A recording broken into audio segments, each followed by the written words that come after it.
Hello and a very warm welcome. You're watching To The Point with me, Sana Khan.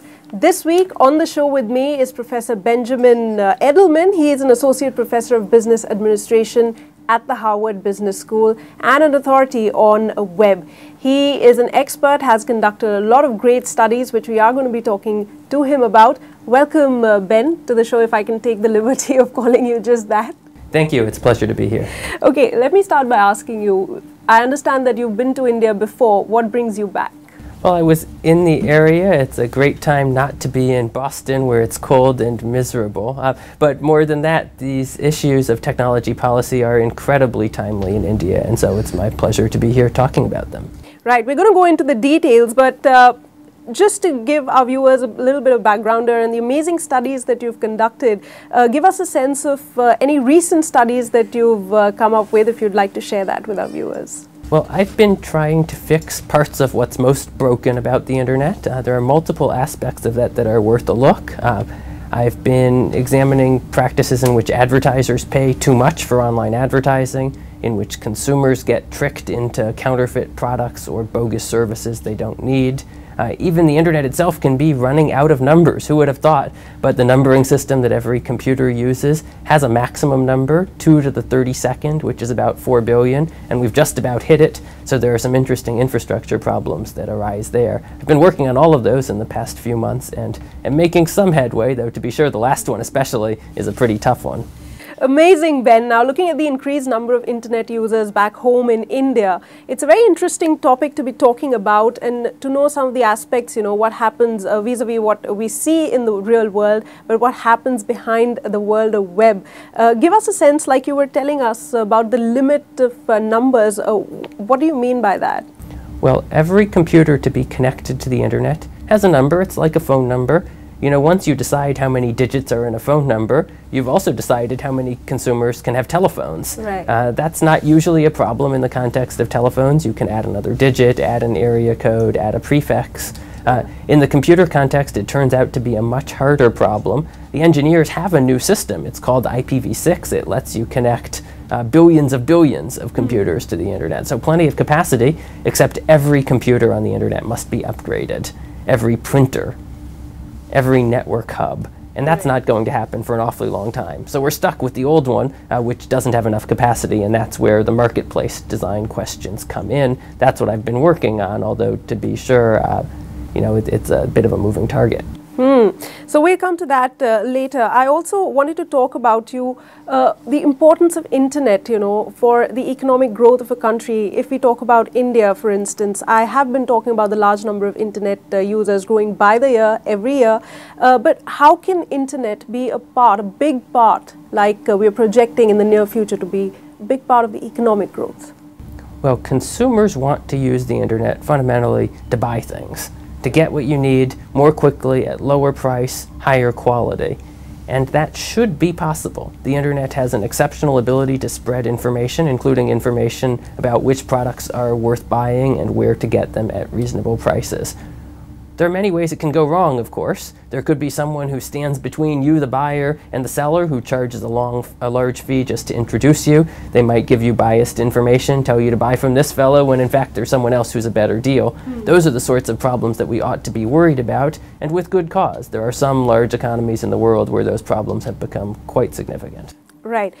So in that sense, what are the productivity benefits, if we talk about the productivity benefits, not just for the online companies, but also, you know, the brick and mortar companies, because we know that all companies are now slowly going over the internet, and some young individuals are also starting up their business on the online space. Yes, you might think about businesses that historically have had a lot of waste. There are restaurants with empty tables. At an off-peak time, no one's sitting in the restaurant. The restaurant owner is wondering why he has no customers. He's worried about the rent and the other expenses he needs to pay. Wouldn't it be great if there were some way for that restaurant owner to telegraph to potential customers, hey, I've got these empty tables. If you come on in right now, I can give you 20% discount from my menu prices if you come before 6 o'clock. And that might be the sort of thing that a restaurant owner would want to do and customers would want to receive. Wouldn't that be great? It could help the small business and it could help the consumer get a good deal too. On the other hand, if the same restaurant owner can also book orders online and deliver food to people's houses, So internet in a way helps diversify as well, and that's what we're seeing back in India as well. But does it have a special role to play in the growth of small and medium enterprises? Because small and medium enterprises are really the big focus at the moment in India. You know, these practices can help small and medium-sized businesses especially. You go back to that restaurant and the delivery service. If the restaurant operator is taking orders for delivery by telephone, it actually takes quite some time. Dictation of the order, I want this item cooked this way and this item and that item, and here's where to deliver it, and here's my credit card number. Takes you 5 minutes just to get the customer's order. 5 minutes in which you're not cooking the food, you're not serving another customer. That can all be done much more efficiently online. And in some countries, the online ordering platforms are significantly developed in order to make that sort of thing happen, very much to the benefit of small businesses. So you're also implying that using the internet for business also helps in cutting costs to a very big extent? One certainly hopes so. Cutting cost is usually a major part of the justification of these investments. And what do you suppose we in India, because you've come to India a lot many times and you've seen, the culture over here and the people, and there's so much of youth in the country. But the government, what do you think can the government do to expand the services of internet to places where it still hasn't reached? Because there's a large population which doesn't have access to internet or even telephone for that matter till now. Well, there are two fundamental problems, it seems to me. One is the lack of connectivity, the actual wire that gets your home or business connected to the internet. It's not magic, it's not automatic, and it's not guaranteed. Someone has to put that wire in, has to put the right device on each end of the wire to actually get you connected to the internet. It is relatively straightforward, but the economic justification has to be there. Who's going to pay for it? Are they going to pay up front? Are they going to pay all at once? Are they going to pay by the month, and for how long? Often the cost must be incurred up front to put the wire in, to find the device to put at the other end of the wire. Those costs need to be paid in anticipation of providing service for months or years. Someone has to front the money, in short, which all sounds very good, but who's it going to be? So that's the first thing that the government ought to be thinking about. Right.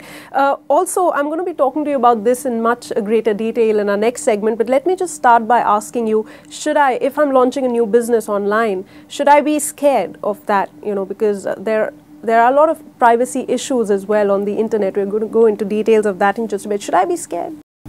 Well, as a consumer, I think a lot about privacy, but I think about it even more with my policy hat on. You know, the interesting paradox is that many consumers don't worry that much about privacy. In the short run, consumers will say, I have nothing to hide. Who would want to spy on me? What's the big deal? But in the aggregate, actually, there can be significant information. Your bank would certainly like to know if you've lost your job. That could affect whether they want to make you a loan or whether they want to repossess your automobile in anticipation of your not paying the bills in the coming months. That's information you might want to keep private. And so you've got to be careful who has access to your email and your Facebook and so forth, and might spread that information too widely. So, but you know, talking about the frauds that are committed online, because back home we hear a lot about internet frauds, and sometimes, you know, one as a consumer is very wary of going onto the internet and just, you know, randomly purchasing anything. Let's say the culture is very different from the West. Give us a sense of what it's like in America, because a lot of online purchasing, a lot of consumers who just stick to online purchasing. Back in India, that culture, I think, will probably take a lot many years to come to that. Well, we're fortunate in the United States in that consumer protections are relatively broad. If you buy something from a seller and it arrives broken, not at all, maybe it's stolen from your doorstep before you pick it up from the delivery man, any of those problems, you can get your money back, and without too much difficulty. So the frauds that I look at mostly aren't frauds against consumers, they're frauds against businesses, where a business is overcharged for its advertising, they're charged for orders that didn't really happen, money is stolen from a bank electronically. These can be very large frauds because the business might not quite notice what has happened. They think everything is working great, they think they're getting lots of orders and the advertising is successful. Little do they know that much of it might be a ruse. And those are where the big frauds tend to be. That is very interesting, Ben. Hold on to that thought. We're taking a very short break here. I'll be back. We'll be delving deeper into the internet frauds and a bit more on this subject. Don't go anywhere.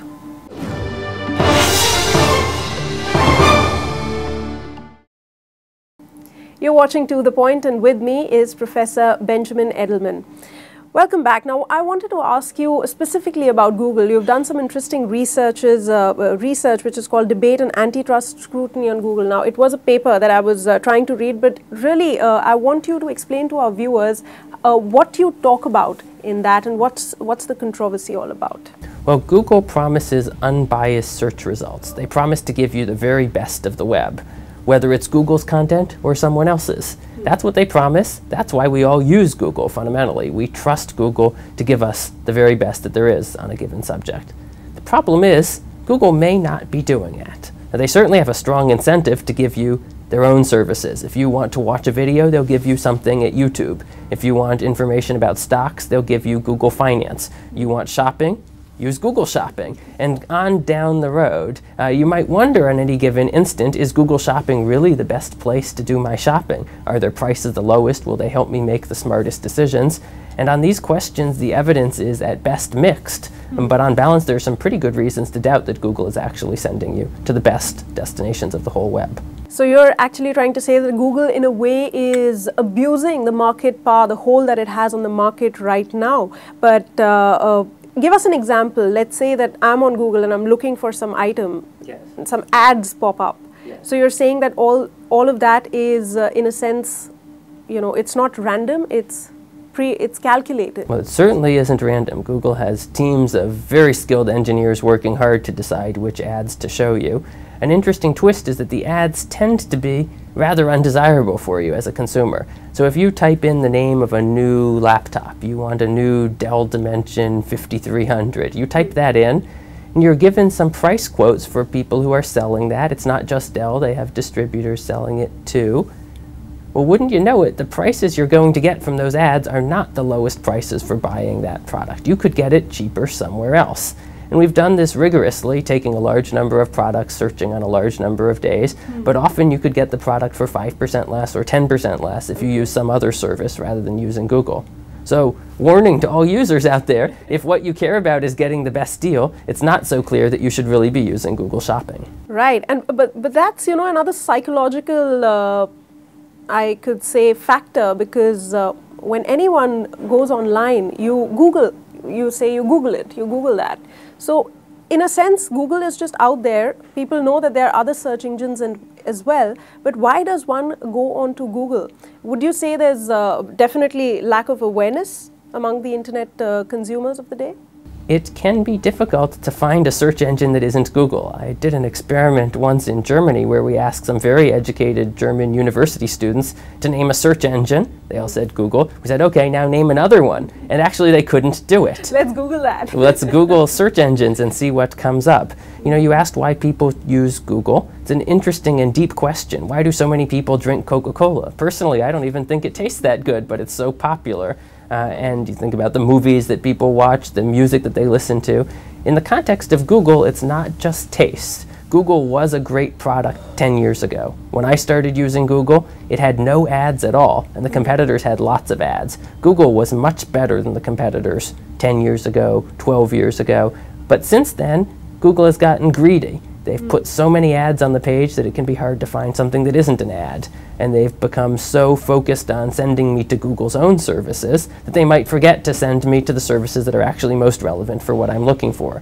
It makes them a lot of money. They need the money. They have investors who want to see profits going up and up and up. But from my perspective as a consumer, it's not so clear that this is in my best interest. And also I was reading up, Google's stated mission says to organize the world's information and make it universally accessible and useful. So you're saying Google does not actually stand up to the values that it had originally thought about. It is, it's gotten into this web of money-making business and it just can't seem to get out of that spiral. Is that right? I think you've put your finger on it. Google's early mission statements include some very strong wording. They say that if you ever had advertisements, it would bias your incentives. You'd always want to favor the advertisers above the free listings. And that's why they won't have advertising. Wow, how far we've come from that. The fact is, times have changed as dramatically as they possibly could have. All right. Now, there was another study done by you. It's called Measuring Bias in Organic Web Search. Give us a sense of what that is all about. Is it related? Yes, it is. So in that study, we wanted to figure out to what extent Google was slanting results for common search terms towards Google's own services. If you search for maps on Google, you get directed to Google Maps. And if you search for maps on Yahoo, you get directed to Yahoo Maps. So there's a certain amount of this that you might expect. A user who's at Yahoo and searches for maps, sort of expect them to want Yahoo Maps. In any event, you expect Yahoo to give them Yahoo Maps. But we did this in a comparative sense among multiple search engines, looking at how much each of them favored their own services. And Google did it quite a bit. Google did it more than Bing, for whatever that's worth. When you search for videos at Google, they send you to YouTube. When you search for videos at Bing, they don't necessarily send you to a Microsoft video service. They'll probably recommend that you go to YouTube. Right. Now, you know, as I was doing some research on you, I also got to know that you were actively working with Microsoft as well. And when you brought out this study on Google, you were also accused by many saying that, oh, but you're a front for Microsoft, so that is but natural that you're going to come out and talk against Google. What would you say to those critics of yours? You know, I think the work stands on its own merits. All the data and analysis is posted for scrutiny. But more than that, those critics tend to ignore the fact that I also work for Google. Wouldn't you know it? There's a subsidiary of Google that hired me some years ago to look for fraud affecting their service. I hope I've done a good job for them anyway. They still have me doing that work, and I'm happily doing it to the very best of my ability. That doesn't influence my views on these questions one way or the other. All right. So Ben has been working not just for Microsoft, but has worked for Google as well. And the facts are right in front of you, but there's still lots more we'll try to get out of him right after this short break.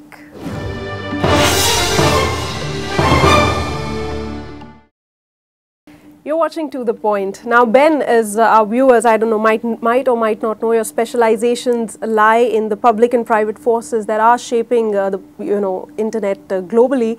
Give us a sense of online marketing, because that's really booming. If we talk about our country, India, the business is booming. There are a lot of young people who just want, even in school, people now have their own websites, and they want to make their own websites and sell stuff on it. And they want to get into online marketing for any small venture that they come out with. What would you say to them? Give them a sense of what online marketing is all about, and what's the scope? Well, online marketing is quite a fabulous opportunity. The internet fundamentally almost looks purpose-built as a way to sell things.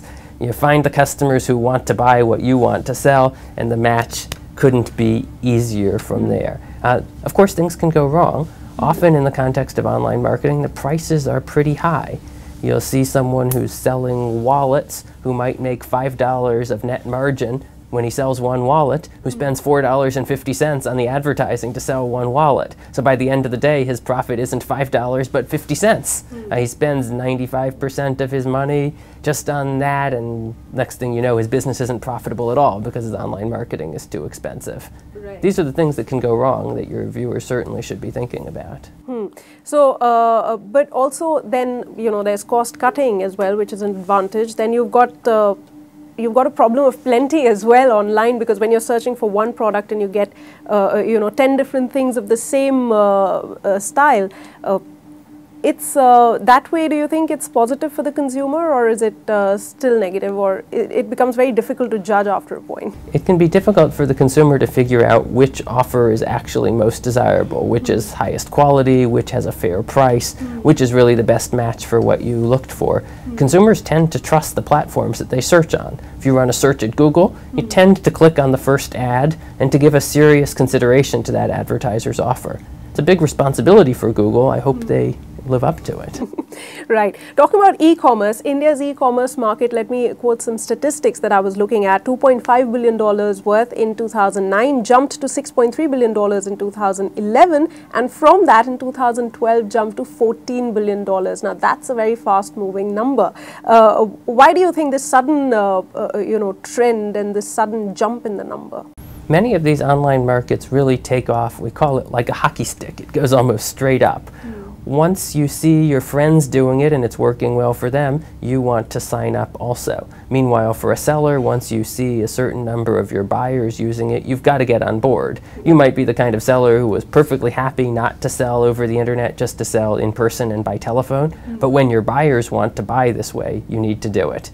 So we call this network effects, when the one side can reinforce what the other side is doing, and that absolutely applies in the online context. Responding to demand is what you mean. Now, India has an internet base which is slowly expanding. We talked about this earlier, 137 million users as of June 2012, but the e-commerce penetration is still very low. Now, we touched upon this in our earlier segment, I know, but what do you think in India do to match up to markets like the United Kingdom and the United States? You know, the deployment of internet access is the first step. There needs to be a wire to your home or business, and then you need to have a suitable device to plug in. One sees some Indian households with computers that are just terribly old. A 10-year-old computer really can't enjoy the internet as it is meant to be. You won't be able to watch video, you won't be able to open multiple web pages at the same time. The streaming is slow. And do you think it's still, in my opinion, it's still expensive in India to surf on the web? You still have to spend quite a lot of money to get the right speed to surf the internet, to watch a video. It just doesn't come with it's not standard. Is it standardized in the West?